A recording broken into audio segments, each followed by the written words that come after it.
அன்பர்களே வணக்கம். இன்று பார்க்க இருப்பது நவக்கிரக வரலாறு பகுதி 1. நவக்கிரகங்கள் பற்றி நீங்கள் அறிந்திடாத அதிசய தகவல்கள். இந்துக்களின் வழிபாட்டிற்குரியதாக அமைந்த 9 கிரகங்களும் நவக்கிரகங்களாகும். அவைகள் சூரியன், சந்திரன், செவ்வாய், புதன், குரு, சுக்கிரன், சனி, ராகு, கேது ஆகியவைகளாகும். இந்த நவக்கிரகங்களை வழிபடுவதன் மூலம் நமது தீமைகள் நீங்கி நன்மை உண்டாகும். இன்று நவக்கிரகங்கள் உருவாவதற்கான காரணத்தை பற்றி அறிந்து கொள்வோம். வாருங்கள். பிரபஞ்சத்தை படைத்த சிவபெருமான் உலகத்தில் உள்ள உயிர்களை படைக்க பிரம்மா என்னும் 4முக கடவுளையும் படைத்த உயிர்களை காக்க விஷ்ணுவையும் படைத்தார். ஆனால் படைத்தல், காத்தல் மற்றும் அழித்தல் தொழிலை மேற்கொண்ட பிரம்மா, விஷ்ணு மற்றும் சிவபெருமானால் உலகில் படைக்கப்பட்ட உயிரினங்கள் யாவும் முக்தி என்னும் பிறவா நிலையை அடைய முடியவில்லை. ஒரு உயிரினம் பிறவா நிலையை அடைய வேண்டுமாயின் தனது கர்ம வினைகளை முழுமையாக அனுபவிக்க வேண்டும்.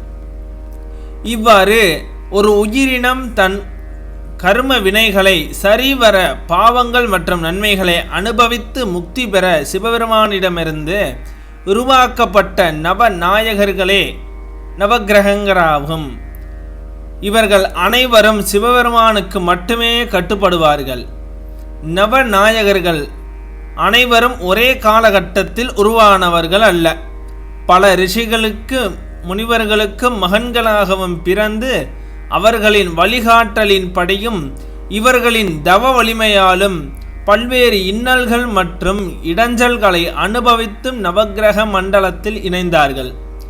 சிவபெருமானால் உபதேசிக்கப்பட்ட பாவம், புண்ணியம் என்னும் கணக்குகள் சட்டங்களாக மாற்றப்பட்டு அந்த சட்டங்கள் செயல்படுத்தும் செயல் அதிகாரியாக நவக்கிரகங்கள் செயல்படுகின்றன. நவக்கிரகங்கள் செயல்படுத்தும் அதிகாரம் மட்டுமே உண்டு. விதிவிலக்கு அளிக்கவோ அல்லது மன்னிக்கவோ அதிகாரம் இல்லை. மன்னிக்கும் அதிகாரமும் விதிவிலக்கு அளிக்கும் அதிகாரமும் அதிதேவதைகளுக்கு மட்டுமே உண்டு. நாம் கிழமைக்கு ஏற்றவாறு அந்தந்த கிரகங்களுக்கு உரிய கடவுளை வணங்கினால் கூடுதல் பலன்கள் கிடைக்கும். ஆதலால் நவக்கிரகங்களை வணங்குவதை காட்டிலும் அதிதேவதைகளை வணங்குவது சிறப்பு. அதற்காக நவக்கிரகங்களை வணங்காமல் இருப்பதும் சிறப்பல்ல.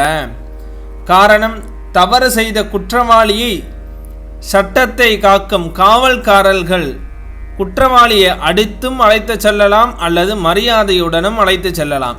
ஆகவே நாயகர்களை நம்மை நன்முறையில் நடத்துவதும் அல்லது கடுமையாக நடத்துவதும் அவரவர்கள் வணங்குவதை பொறுத்தே அமையும்.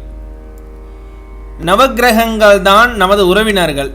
மனிதனுடைய ஒவ்வொரு செயலும் நவக்கிரகங்களின் ஆட்சியின் ஆளுகைக்கு உட்படுத்தப்பட்டுதான் நடத்தப்படுகிறது. சிவபெருமானிடமிருந்து உருவான நவக்கிரகங்கள் நமது வாழ்க்கையில் நமது உறவினர்களாக நம்மளை சூழ்ந்துள்ளனர்.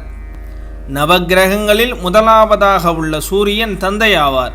நவக்கிரகங்களில் இரண்டாவதாக உள்ள சந்திரன் தாயாவார். சகோதர சகோதரிகள் மற்றும் கணவராக நவக்கிரகங்களில் மூன்றாவதாக உள்ள செவ்வாய் உள்ளார்.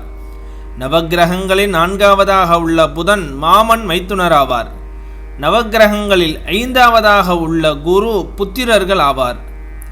நவக்கிரகங்களில் ஆறாவதாக உள்ள சுக்கிரன் மனைவி மற்றும் நண்பர்களாக நம்மளை சூழ்ந்துள்ளனர். நவக்கிரகங்களில் ஏழாவதாக உள்ள சனி பணியாட்களாக இருக்கின்றனர். நவக்கிரகங்களில் எட்டாவதாக இருக்கின்ற ராகு தந்தை வழி தாத்தாவாகவும் பாட்டியாகவும் நம்மளை சூழ்ந்துள்ளனர். நவக்கிரகங்களில் 9வதாக உள்ள கேது, இவர் தாய் வழி தாத்தாவாகவும் பாட்டியாகவும் நம்மளை சூழ்ந்துள்ளனர். இதன் தொடர்ச்சியை அடுத்த பகுதியில் பார்ப்போம்.